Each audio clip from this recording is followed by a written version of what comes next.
पुष्पा एक मोची था। आइए जनाब आइए, अपने जूते और चप्पल ठीक कराइए। आइए जनाब आइए। पुष्पा कितनी भी मेहनत करता, लेकिन उसकी रोजाना की कमाई 100 रुपए से ज्यादा की नहीं होती। ये 100 रुपए रोजाना के खर्चे में उड़ जाते, इसलिए बचत कुछ भी नहीं हो पाती। पुष्पा की बीवी मुन्नी अक्सर उससे कहा करती, आप ये जूते चप्पल ठीक करने का काम छोड़कर कोई और काम कर लीजिए। इस काम में हमारी बरकत नहीं होती। जरा भविष्य के बारे में सोचिए। हमारी लड़की बड़ी हो रही है, उसकी शादी के लिए पैसे कहाँ से आएंगे? भविष्य की मुझे बहुत चिंता होती है। तू भविष्य की इतनी चिंता क्यों करती है? मैं हूँ ना, मैं किसी भी तरह पैसों का इंतजाम करके हमारी माया की शादी कर दूंगा। मेरा भाई रमेश सरकारी नौकरी करता है, वो जरूर हमारी मदद करेगा। पुष्पा को अपने भाई रमेश के ऊपर बहुत भरोसा था, लेकिन रमेश को पुष्पा से कोई लेना देना नहीं था। रमेश को पुष्पा से बात करते हुए भी शर्म आती थी। अरे रमेश, कहाँ जा रहे हो? बहुत दिनों बाद दिखाई दिए। कितनी बार कहा है, जब मैं रास्ते से निकला करूं तो मुझसे बात मत किया कर। तू एक मोची है और मैं बड़ा अधिकारी। तुझे भाई बताते हुए भी शर्म आती है मुझे। तुम्हें भूलना नहीं चाहिए रमेश कि हमारे पिताजी भी मोची का काम करते थे।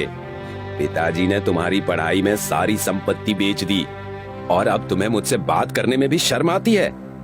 ओफो, वही पुरानी बातें। अब मेरा टाइम खराब मत करो, मुझे जाना है। एक दिन पुष्पा की बेटी माया स्कूल से लौट आई। क्या हुआ बेटी, आज तू इतनी जल्दी क्यों लौट आई?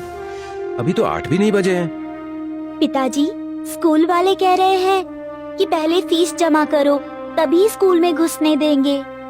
स्कूल की फीस? पुष्पा को रमेश की याद आई। उसने सोचा कि रमेश जरूर उसकी मदद करेगा। पुष्पा रमेश के घर पहुंचा और अपना दुखड़ा उसे सुनाने लगा।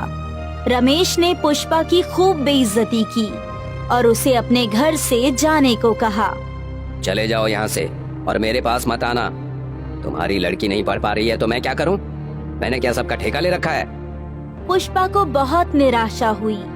जब वो घर लौट रहा था तो उसके दिमाग में रमेश द्वारा कही बातें घूम रही थी।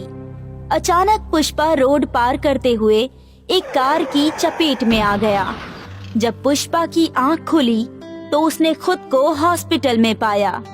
मैं यहाँ कैसे पहुँचा माया? पापा, आपका एक्सीडेंट हो गया था। किसी अजनबी ने आपको हॉस्पिटल में पहुंचा दिया। हॉस्पिटल का बिल चुकाने में मेरे सारे गहने बिक चुके हैं। मेरे पास सिर्फ 1000 रुपए बचे हैं। ये पैसे खर्च हो जाएंगे तो फिर पता नहीं क्या होगा। तू मुझे घर ले चल, मैं घर पर ही दवा खाकर चंगा हो जाऊंगा। तीनों लोग घर वापस आ गए। मम्मी, मुझे बहुत भूख लग रही है। घर पर कई दिनों से खाना नहीं बना था। मुन्नी, तू माया के लिए बाहर से कुछ ले आ, बेचारी भूखी है। मुन्नी ने माया को 10 रुपए दिए। तुम खुद बाहर जाकर कुछ खा लेना। माया बाहर गई और 1 घंटे तक नहीं लौटी। मुन्नी और पुष्पा को उसकी चिंता होने लगी। मुन्नी, जरा देख कर तो आ कि माया कहाँ रह गई। इससे पहले कि मुन्नी बाहर जाती, माया वहाँ पहुँच गई। इतनी देर क्यों लगी बेटा? पापा, मैं जलेबियाँ खरीद रही थी। बाजार में जलेबियों की बहुत सी दुकानें हैं और हर दुकान पर काफी भीड़ लगी रहती है। लगता है हमारे गांव के लोग जलेबियाँ खूब पसंद करते हैं। सुनिए जी, मेरे दिमाग में एक आइडिया आया है। खुदा न खास्ता फिर से कोई दुर्घटना हो गई तो पैसे कहाँ से आएंगे? इसलिए अब आपको मोची का काम बंद कर देना चाहिए। हमें जलेबी बेचने का काम शुरू करना चाहिए। लेकिन मुझे तो जलेबियाँ बनाने का कोई अनुभव नहीं है। अरे, उसमें क्या है, वो तो हम सीख लेंगे। मुन्नी और पुष्पा एक दिन जलेबी खरीदने के बहाने बाजार में जलेबियों की दुकान पर गए और उन्होंने देखा कि जलेबियाँ किस तरह बनाई जाती हैं। ये तो पता चल गया कि जलेबियाँ किस तरह बनती हैं, लेकिन अब रेहड़ी और सामान खरीदने के लिए पैसा कहाँ से आएगा? मैं अपने भाई से 5000 रुपए उधार मांग लेती हूँ। मुसीबत में तुम्हारा साला किस दिन काम आएगा। पुष्पा के पूरे परिवार ने मिलकर एक ठेला खरीदा और उस पर जलेबियां बनानी शुरू की। आइए आइए, गर्मा गर्म स्वादिष्ट जलेबियां खाइए। जो एक बार खाएगा बार बार मांगेगा। मुन्नी पुष्पा के हाथ की स्वादिष्ट जलेबियां खाइए। आइए आइए जनाब, आइए आइए। मुन्नी पुष्पा के ठेले पर कोई भी जलेबियां खरीदने नहीं आ रहा था। लोग बड़ी बड़ी दुकानों से जलेबियां खरीद रहे थे। इतनी बड़ी मार्केट है, इसमें इतनी सारी दुकानें हैं, भला लोग हमारी दुकान से जलेबियां क्यों खरीदेंगे? सप्ताह भर बीत गया। बहुत सी जलेबियां ठेले पर रखे रखे बेकार हो गईं। लेकिन ठेले पर सिर्फ इक्का दुक्का ग्राहक ही आए। काम न चलने से पुष्पा के घर में खाने के भी लाले पड़ने लगे। हे भगवान, पता नहीं तू हमारे प्रति इतना कठोर क्यों है। सबकी दुकान चल रही है और हमारी दुकान पर कोई ग्राहक ही नहीं आ रहा। मम्मी पापा, हमें कुछ नया करना चाहिए जिससे कि ग्राहक हमारी दुकान की तरफ आकर्षित हो। नया मतलब क्या? कुछ ऐसा जिससे बाजार में हमारा प्रचार हो जाए। क्यों ना हम मीठी जलेबियों की जगह खट्टी जलेबियां बेचें? खट्टी जलेबियां, इसका क्या मतलब है? पापा, मीठी जलेबियां तो सभी लोग बेच रहे हैं।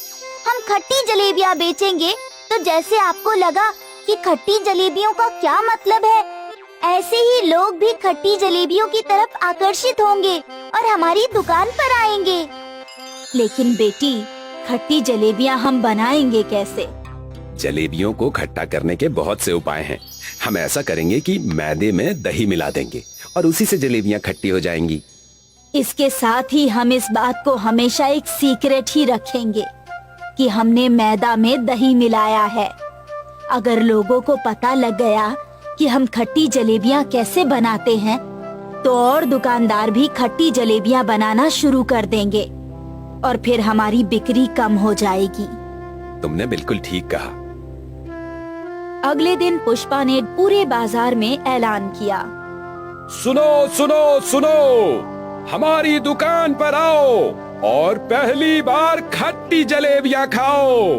बहुत से लोग खट्टी जलेबियों की तरफ आकर्षित हुए।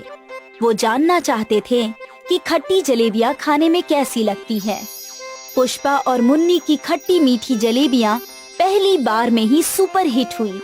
लोगों ने 1-1 किलो जलेबियां खरीदी।